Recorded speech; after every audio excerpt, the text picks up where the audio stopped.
Hey Spices, it's Andrew, Melissa's husband. Today we are smoking some ribs.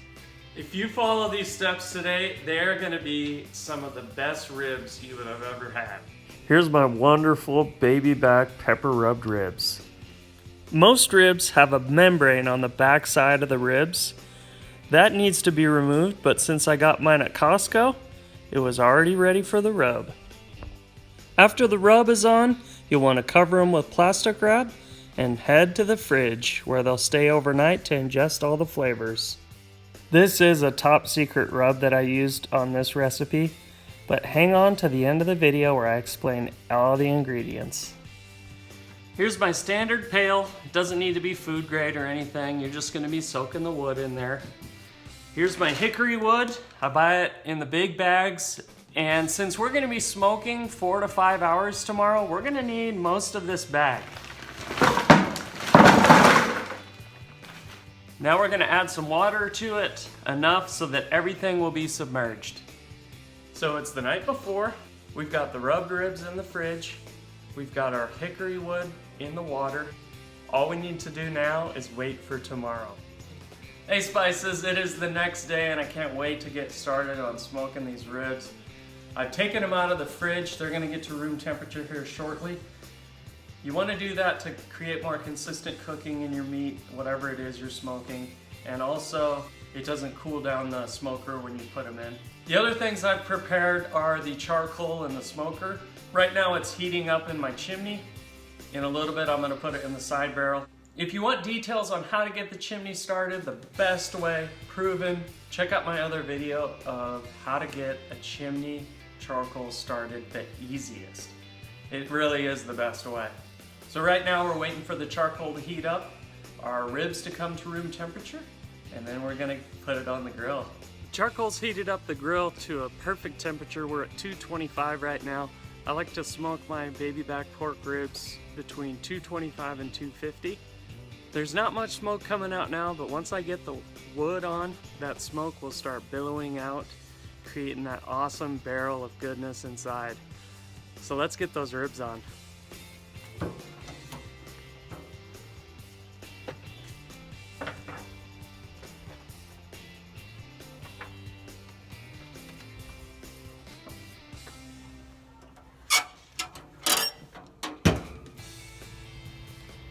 Grill's perfect on temperature. It will heat up when I put the wood in. Let's peek inside the side barrel and see how it's looking. Now each smoker is going to be different with how many coals it needs to reach temperature. You have to experiment, and that's what makes smoking fun. There's an art to it and a technique that you get to learn throughout the way. We're now going to get the smoke started with this water-soaked hickory. I like to place 3 or 4, maybe 5 on. I just want to make sure that it's not going to be catching flame. Regulating temperature in the smoker is based on regulating the airflow. The more air you're going to get to your smoker, the more heat you're going to get. So it's really important that you watch it and adjust the air vents correctly to maintain the correct temperature. My chimney vent is always going to stay open. It allows the gases to escape. Now if I want to increase the temperature inside, you open it up more. But right now, I want to make sure that that temperature stays right around 225, 250, and I don't want to catch that wood on fire, so allowing a small vent will decrease the amount of airflow going through. Now this one you can close all the way depending on what temperature you want. Right now I want to make sure that fire doesn't get started, so I've got it closed. It's also going to keep the temperature low. So if there's a need to raise it, all you need to do is open those vents a little and your temperature will rise.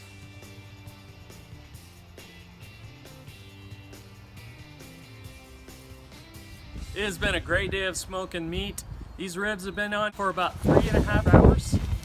And it's now time for our next step, which is wrapping them in tin foil. We're gonna put those back on and they're gonna steam, keep the moisture in, and just get a little bit more tender.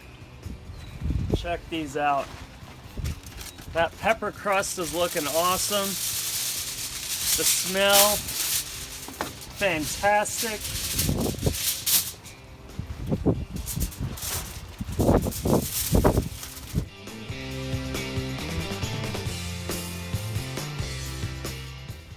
Well, it has been a great day of smoking.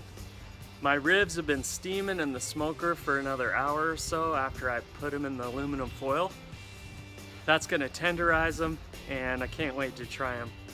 One thing you do differently with ribs than you do with other types of beef, for example, the thermometer doesn't really work because the bone in the ribs increases in temperature. It's kind of hard to get an accurate reading.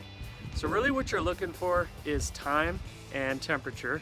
I had it on for about 3.5, 4 hours at 225 to 250. And then I had it steaming for another hour at the same temperature. And then another thing you can do, look at the color. That's a little bit more difficult with this pepper rub due to the fact that it changes the color. You can also pick it up and see how much wiggle room there is. But by all means, make sure this is cooked thoroughly. And by steaming it another hour, that's really not gonna hurt because you're creating those juices to really formulate around. Now, I'm gonna let it sit in aluminum foil for about 10 minutes, and then I'm gonna open it up and cut it up, and let's try it.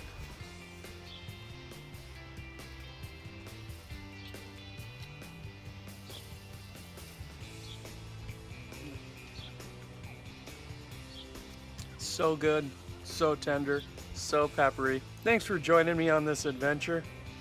Follow those steps to make some amazing baby back smoked ribs. You'll be loving every second of it. And as always, thanks for tuning into our channel. Check every week for Cooking with a Little Spice new videos. Thanks a lot.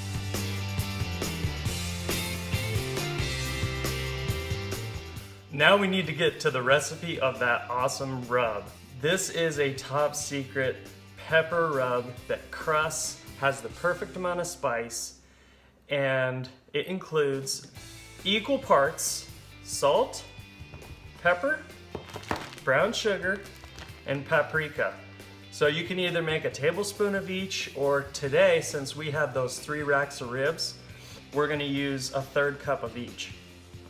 So in goes a 1/3 cup of salt, and I use non-iodine salt. That's kosher salt. That's not gonna give a bad flavor in the smoker.